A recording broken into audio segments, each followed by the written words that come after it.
Hi everyone, Alice Psych here. I have a quick video for you today for informational purposes only that I have entitled, Can You Forgive a Person That Has Died and Has Harmed You in Some Way? Now, I'm going to give you my take on this, although it's not just my take, it's based on reading and seminars. And yes, I do believe you can forgive someone that has harmed you and has passed away. Okay. I think some of the information I got was from Frank Anderson, and I can't remember the other sources, but it's not just my take, just to reiterate that. Anyway, here we go. Now, remember, forgiving somebody does not mean that there has to be some sort of reconciliation. I can forgive you even though you may not believe you did anything to me that warrants being forgiven for. And you may not be interested in any sort of, reconciliation. If the harm got to some point to where there is estrangement, for example. Now, ipso facto, I can forgive you even if you're dead, okay? Now, probably the most important point to me anyway, is that the forgiveness, if I'm the person doing the forgiving, is mainly to benefit me, since I'm the person that is being distressed by what has transpired. I'm the person that may be angry or frustrated or thinking thoughts like, how could he have, or he or she have done this to me, long after the harmful event has occurred.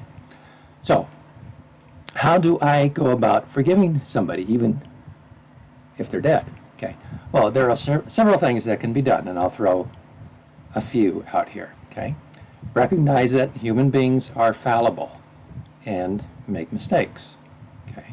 It goes for other people as well as myself, yourself. Okay. Recognize that human beings' history, for example, they may have grown up in a very difficult situation, family, etc. It can play a part in how they behave.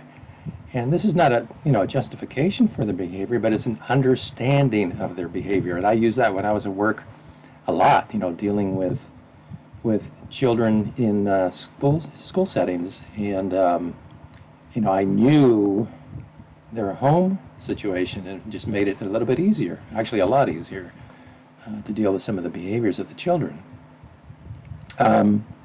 Recognize that you deserve to be treated well. And this may mean that forgiving somebody helps you treat yourself better. Recognize that what happened to you provides you with information that can help you avoid similar situations in the future. I like this. This is really a proactive sort of thing. This harm that you've experienced may prove beneficial at some later point in your life. This is kind of like a stoic sort of way of thinking. Maybe you're able to avoid a more serious incident at a later time in your life.